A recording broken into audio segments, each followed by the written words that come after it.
Muchos divulgadores liberales o de derecha desnudaron las falencias del Estado presente y los derechos sociales, llevando adelante un objetivo: imponerse sobre el bipartidismo, posicionando a Javier Milei como presidente de la nación. Gracias a esto, un renovado espíritu libertario es destacado en el mundo. Ahora bien, ¿podríamos realmente decir que están triunfando las ideas de la libertad? Spoiler, no lo están. Y en gran medida, estos divulgadores liberales son culpables de ello, porque son el verdadero enemigo. Para entender todo esto, tengo que plantearte el problema desde el inicio. Primero que nada, ¿por qué existe el liberalismo? Originalmente, surgió como freno al poder buscando deslegitimar la fuerza de opresión. Gracias a un conjunto de acciones que discutían lo que la gente tenía asumido, se cuestionaban las bases fundamentales de la organización política para romper las cadenas de opresión hacia la gente común, como vos y como yo. Entonces, cabría en este momento definirlo. ¿Qué es entonces el liberalismo? El liberalismo es sustancia moral. Basado en principios universales, distingue moralmente qué es lo que está bien y qué es lo que está mal, y hace una distinción fundamental: el derecho de cada persona a su vida, su libertad y su propiedad, respaldado en el derecho natural y la ética argumentativa. ¿Y qué significa el derecho natural y la ética argumentativa? Que vos tenés derecho a tu vida, primero y elemental. Nadie tiene el derecho a interrumpir la continuidad de tu existencia. Hacerlo es una agresión y debe ser penada. Necesitas ser libre para encontrar los medios para los fines que querés. Cualquier violación hacia tu libertad es una agresión y debe ser repelida. Y obviamente vos no podés cometer una agresión hacia alguien más porque violas este principio fundamental. Ahora, la propiedad privada no es algo desconectado de todo esto, porque vos sos dueño de tu propio cuerpo. Para vos accionar y argumentar, necesitas disponer de autoposesión. Cualquier intento de refutar esta premisa implica una contradicción performativa, porque al intentar refutar, accionaste y argumentaste, lo que demuestra la posesión de tu propio cuerpo, y el intento de refutación quedaría invalidado. Queda demostrado, entonces, que la propiedad no es una construcción social. La propiedad es un derecho basado en la extensión del uso de tu propiedad primaria. Cualquier violación hacia esto es un crimen y debe ser penalizado. Toda propiedad es legítima cuando se obtuvo de forma ética, en intercambio voluntario y espontáneo, o gracias a la apropiación originaria. Iniciar una agresión constituye una violación hacia la libertad de acción, la vida o la propiedad y su extensión de una persona. Esto en esencia está mal y debe evitarse. No tenés derecho a iniciar una agresión contra alguien inocente. De aquí se concluye el principio de no agresión. El liberalismo entonces es el respeto hacia la vida, la libertad de cada persona y el uso de su propiedad basada en el derecho natural y respaldado en la ética argumentativa. Estas son las bases filosóficas desde donde voy a ir planteando mi argumento. Ahora, hay que abordar el problema que tenemos en la actualidad. La sociedad se organiza de forma vertical. Un grupo de personas pueden cobrarte impuestos y disponen de la facultad de dictaminar qué es justo y qué no lo es, y redactar leyes que establece cómo la sociedad debe de organizarse.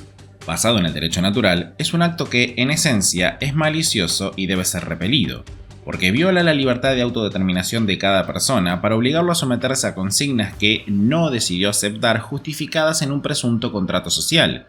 Roba propiedad justificándose en la protección de la misma, y esto es una contradicción en sí mismo. Lo que es malo en esencia lo es no por cuestión de grados, sino por sustancia.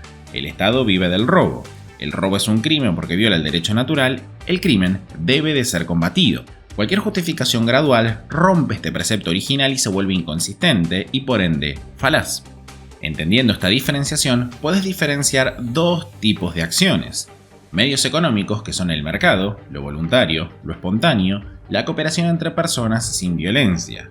Medios políticos, que son aquellas decisiones que se toman desde la imposición del poder y a pesar de la voluntad y elección de los individuos. Por lógica, el liberal debe de repudiar los medios políticos para defender y enaltecer los medios económicos.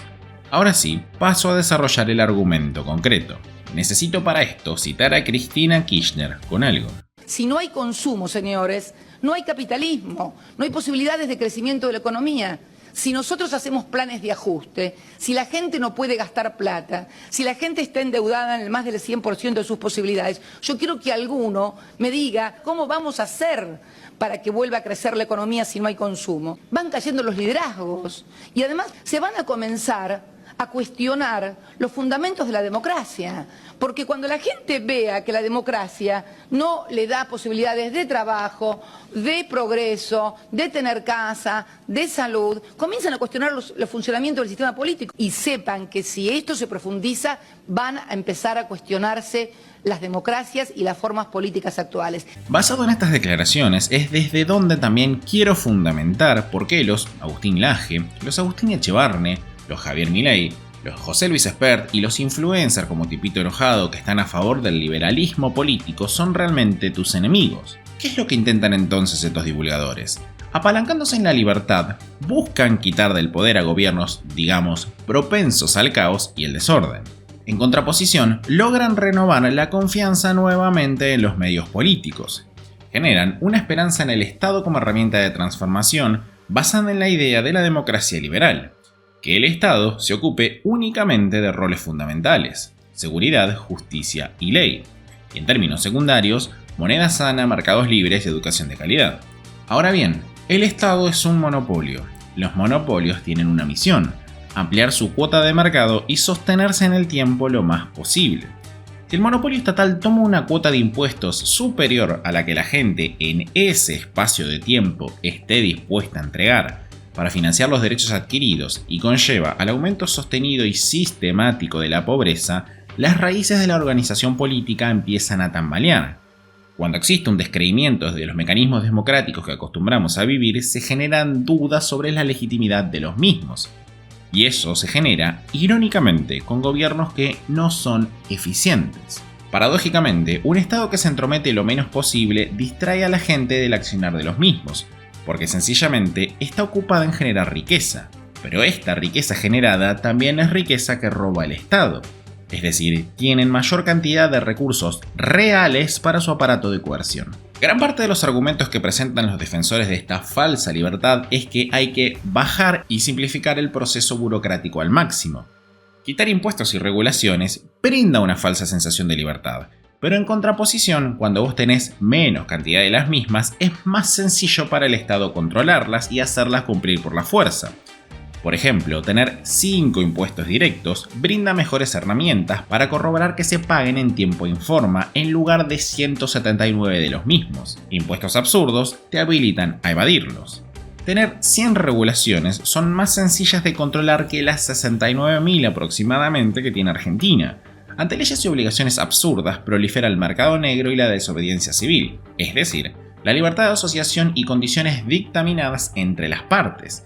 Ante escasas regulaciones, habilita un escenario contrario a la libertad de las personas, porque se considera que el Estado debe tener participación total en acuerdos entre las partes y que tiene legitimidad para disponer de las condiciones en las cuales se hacen las mismas.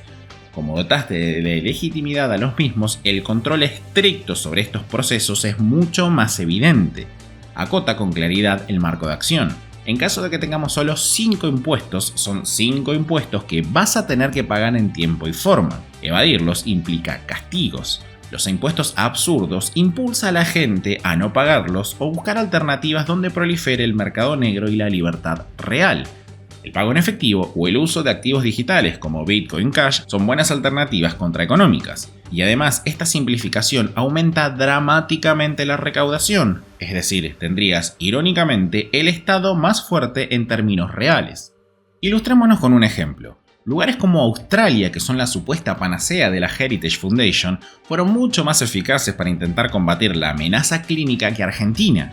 Como no existía un descreimiento previo, la sociedad permitió moldearse mucho más ante los caprichos y las agendas políticas. Al haber una supuesta libertad económica y la facilidad de creación de capital, no hay descreimiento de la política como medio de transformación. No ven como sus enemigos a quienes son realmente sus enemigos, a quienes son criminales organizados.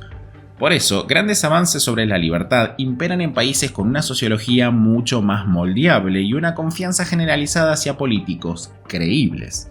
Suecia, por ejemplo, dispone de la facilidad de digitalizar el dinero que la gente usa a pie sin que estos hayan chistado, porque hay confianza en sus supuestos representantes y no logra ver el trasfondo de sus intenciones. Todo terreno que le cedas al Estado para suplir tus miedos no se cobran solamente con recursos materiales, también con libertad de acción, porque tu temor al consumo de drogas impulsa la prohibición. Con esto insta al Estado a intentar combatir la misma y mayor control es aceptado por la gente a pie. Policías, cámaras 24/7, requisas, radares, controles.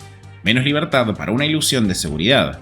Y la existencia de la inseguridad al propio Estado, por ejemplo, le es beneficiosa, porque si vos tenés miedo, sos más factible de demandar su intervención. Lo que nos conlleva al punto anterior. Cedes el terreno de la acción social personal, que es tu derecho a las armas, para atribuir esa función a un monopolio que no tiene las herramientas ni los incentivos para resolver.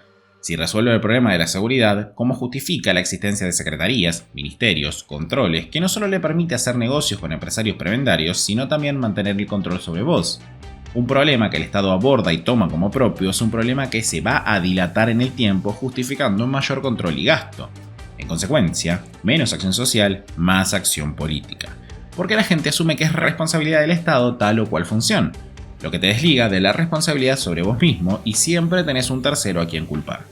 Ahora bien, esta discusión coyuntural sobre las elecciones políticas apelan a la emocionalidad en lugar del razonamiento. Para propagar la superioridad de un político por sobre otro, demandas de mano de obra propagandística. Infinidad de personas que utilizan un tiempo finito para discutir sobre grados de intervención y funciones delegadas a un monopolio. Pretender que un monopolio actúe en base a tus preferencias es desconocer completamente el sistema de incentivos al que está expuesto cada persona que lo integra.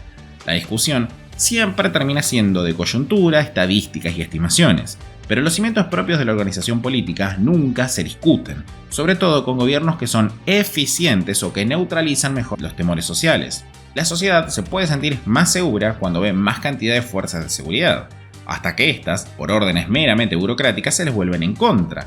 Y 2020 debería de ser tu disparador para demostrar que el Estado garantiza tu libertad y tus derechos hasta que la agenda es restringirlos. No te podés olvidar que fue ilegal trabajar, caminar, visitar a tus familiares y te caían penas de restricción de tu libertad o escarmiento público a aquellos que decidieron sublevarse. Esta creación de candidatos de derecha que prometen arreglar los números fiscales, la seguridad e ir en contra de todo lo que, por sentido común, la gente repudia como políticas woke o de género o la legalización del aborto generan credibilidad e incluso pueden llegar a garantizar parcialmente resultados estadísticos. La discusión es, ¿a costa de qué? Porque si esto se repite de forma cíclica, entonces la estrategia de la corporación política está desnudada.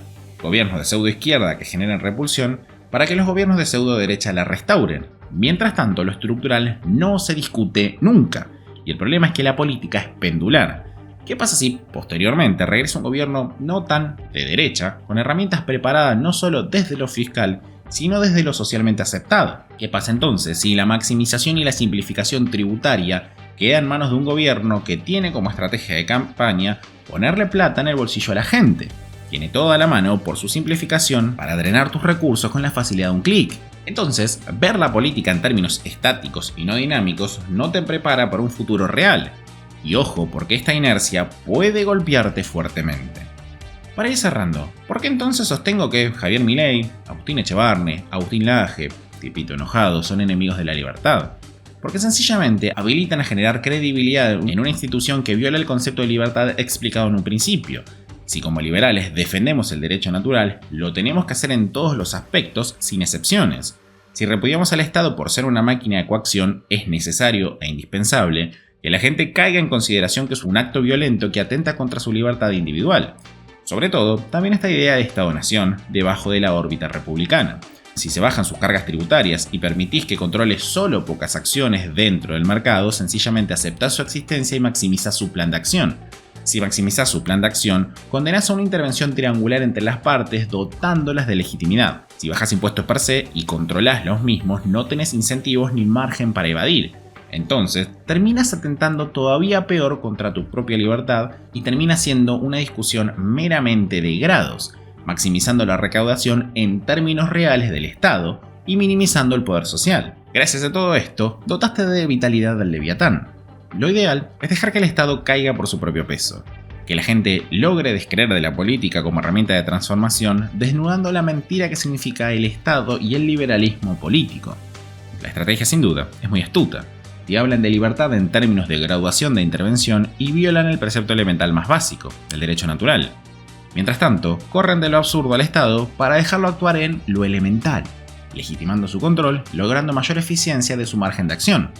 Entonces, la conclusión es, sin duda, son enemigos de la libertad y los liberales terminan siendo los mejores amigos del Estado, porque logran restituir la confianza en el mismo, reduciendo la acción social para que prolifere la acción política institucional. Instar a la gente a hablar de libertad económica, de bajar impuestos, de suprimir regulaciones absurdas poniendo el foco en una premisa incorrecta. Lo malo es malo en esencia, no en cuestión de grados. Así, si alcanzan sus objetivos, devuelven la credibilidad a la democracia, al Estado como medio de transformación y eficientizan sus procesos de control, logrando la legitimación de los mismos. Y esto sin entrar que epistemológicamente están equivocados. Todo esto englobado debajo de un mensaje radical, disruptivo de supuesta libertad. Son, sencillamente, unos viles propagandistas de las élites que terminan usándote para sus intereses y logren que el elefante en la habitación se ignore para terminar discutiendo el sexo de los ángeles. Hay que exponerlos como los farsantes que son. Tu pérdida de libertad es su objetivo. Gracias a todo esto te mantienen distraído. No ves lo malo como lo malo realmente que es. Y me voy a adelantar a un posible argumento que seguramente voy a leer en los comentarios. Que hayan logrado popularizar el libertarismo en realidad es contraproducente, porque popularizaron su semántica distorsionándola. La gente a pie ve el libertarismo conectado a Javier Milei, detrás de eficientizar y buscar la austeridad de gastos estatales, cuando en realidad el libertarismo no tiene nada que ver con la ortodoxia fiscal, es sustancia moral, derecho natural y ética argumentativa. Usaron sencillamente la etiqueta de libertarios para restaurar la creencia y la confianza en el Estado y en las figuras de la división de poderes, así que ni siquiera es un argumento válido. Sin duda, realmente que prefiero que haya poca gente que conozca las ideas, pero que las conozca bien, porque de todo este nuevo experimento libertario, lamentablemente solo pueden salir pésimos resultados y las ideas van a quedar machacadas al fondo del sótano. No pido que estés necesariamente de acuerdo conmigo, solo te pido que lo pienses. Gracias.